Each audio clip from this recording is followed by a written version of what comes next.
kind of, still last minute things, still getting that rust off there. But are they already starting? Okay, all right. This is the real match, or is this the warm up? Oh, okay, they're just warming up. You can keep going with your thing. All right, so let me just go ahead and see right here. So are we looking at the caster check? Wait, increase my volume. Is that all right? Let me increase my volume, guys. My bad. So I just got a message to increase volume. Can you guys hear the mic that well? Is that good? All right, about 30% right there. Okay. No, it's like the mic is ear blasted, so like I don't want to really spam that much. I'm gonna turn the mic a little bit more. I actually have interface with this, but all right, I think they're already ready to go. But from my end, you already sound crystal clear, sir. All right, thanks. All right, I got you. Take a look here. Get the water.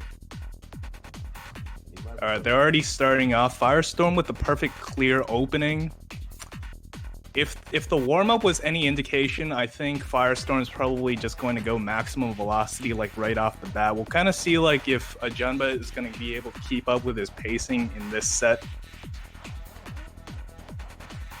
Honestly, like Ajanba has been looking pretty shaky lately on Jstris. I think like a lot of his timing, a lot of his adjustments have already been veered towards Tetria, so that might actually impact his playstyle a little bit.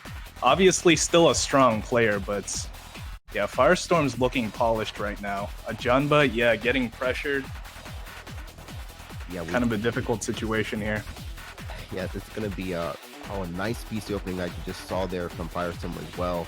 But again, Ajanba being able to just completely reverse all of that garbage and damage. And one of the interesting things too. Wow. Okay.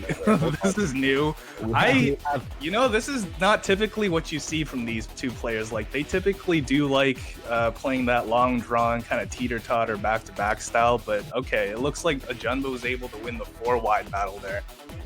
I wonder if this is this is an indication of what this set is going to be all about. Because, okay, like one direction that I'm predicting that it could go is maybe Ajanba doesn't think that he can match FireStorm's back-to-back kind of efficiency, but maybe he thinks that he can like fool him in some choice situations where maybe FireStorm isn't paying attention, sneaks up on him with a 4-wide. Like it could actually play out that way, and if it does, then I'm very curious how Ajanba's timing is going to be.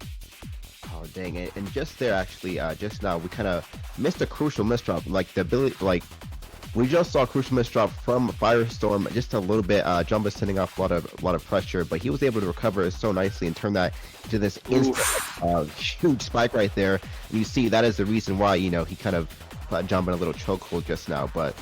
I thought so, something interesting to look at here, but yeah, as you just kind of said there, FireStorm. Oh my god, dude! Ajanba's just like getting completely overwhelmed right now. Like, I mean, usually Ajanba. One thing that I really like about Ajanba's playstyle is just how efficient he can be in terms of finding his parity. Like he usually doesn't ever find himself in a compromised situation. If he does, then he usually thinks through it pretty clearly and pretty quickly. But in this case, like, I mean, he's still going at a pretty brisk pace, but FireStorm's consistently playing 0.4, 0.5 faster than Ajanba, and like that's really making a difference. He's also playing a lot more efficiently. Yeah, and we talked about that too, like just some of the more like smart tournament experiences that kind of add up there. Like, you have both these players obviously being like more experienced, in the top of their game, but when you take a deep look into things, like FireStorm is somebody who you see participating in a lot of these smart okay, here we go. Yeah, I kind of saw it coming from a mile away, but okay. Yeah, mid-game 4-wide, it actually works out. Man, his timing for that is insane.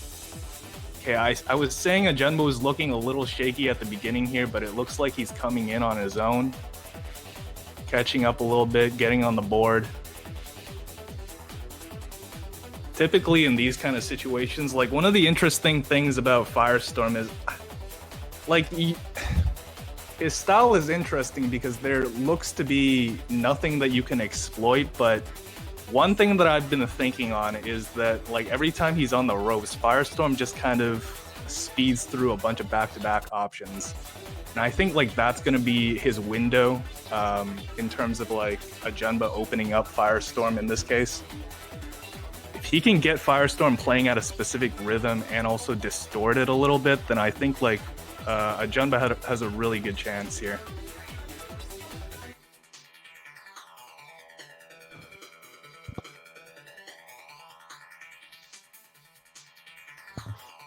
Yeah, but you can even see too, like even with kind of FireStorm being able to lead on the series early on, just now Ajanba being able to tie it up pretty well, and crucial misshot there from Ajanba, FireStorm able to capitalize so well in that position right there. But yeah, it wasn't so much a misdrop as much as just like Ajanba got caught in a bad situation at the wrong time. Like he was being really inefficient in a number of different spots at the top there.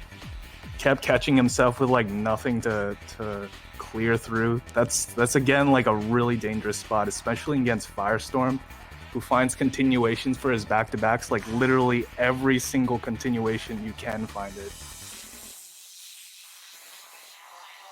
Okay, slight misdrop by Ajanba, but like he's got FireStorm kind of on his ropes, but FireStorm able to get out pretty quickly. Okay, Fractal by FireStorm there. Nice down stack combo. Ajanba fighting back a little bit. Cleaned up his board with a bunch of skims. This could be bad though if FireStorm can find like a quick little spike. I mean, he was going to take advantage of Oh God!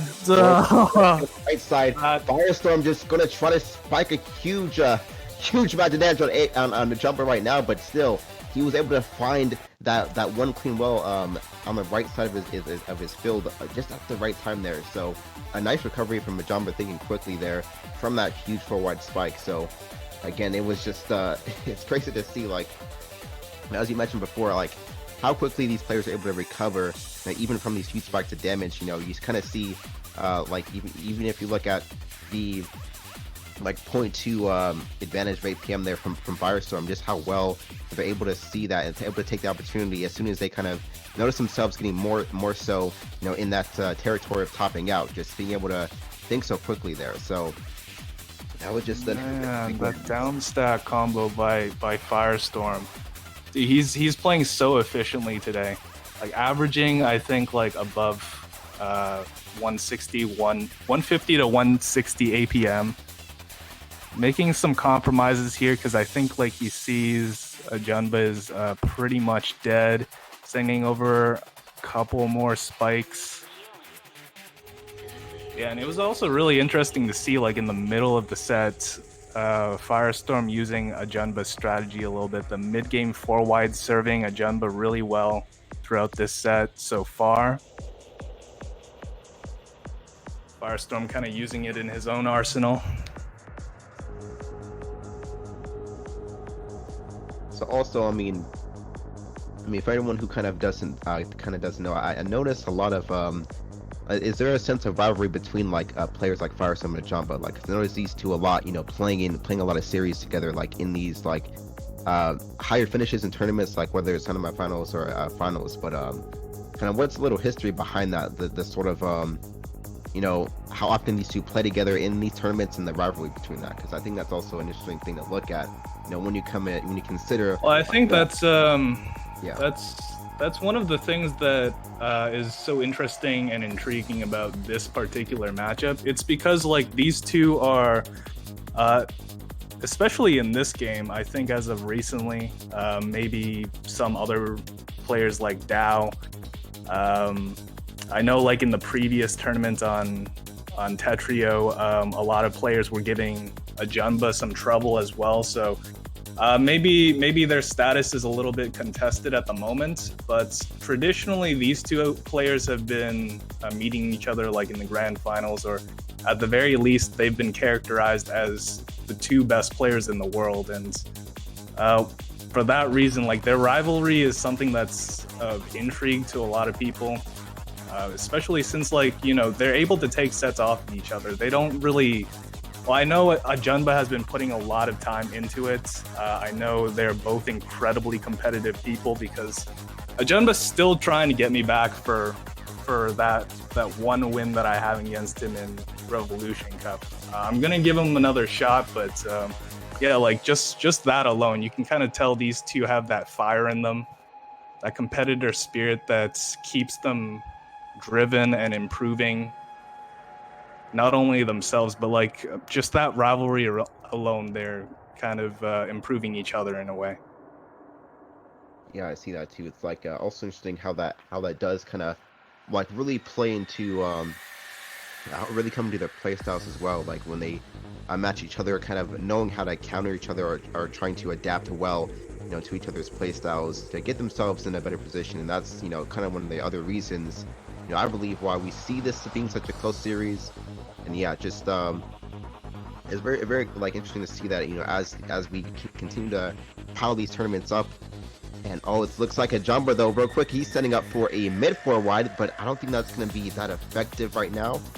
Yeah, he wasn't, FireStorm wasn't in a position to actually have himself tapped out or just kind of, his board wasn't really cluttered as much to not be able to counter that. So Ajanba just, they're really ineffective 4 wide there, but still, again, it's, very interesting to see how you just mentioned, that experience between these two, those sort of rivalries kind of adds up to the play styles here. But Ajanba not with a huge messy board, FireStorm able to capitalize pretty well on that last position there. So yeah, and coming up this series, this is first to 10, right?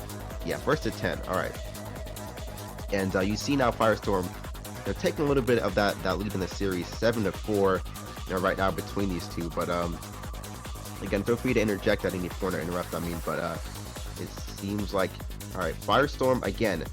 These two little forest setups we saw back in these last few matches. Oh my god, dude! FireStorm has just been playing. He's literally been playing Dig Challenge this entire set. Oh my god, what an insane player!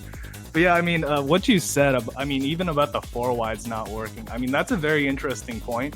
I think maybe okay, FireStorm building up for another 4 wide. This one might actually work out. This one's gonna look like a huge one. Yeah. Oh, yeah, it's a huge. But yeah, just the 4 wide meta alone, I think has evolved a lot over the last year or so.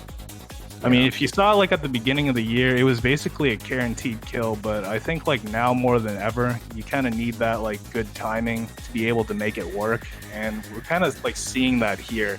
Just because you have a 4 wide build doesn't mean that you're going to get the victory.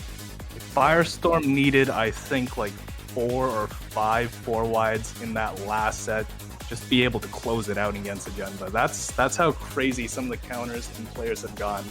Not only at their 4 wides, but their 4 wide counters.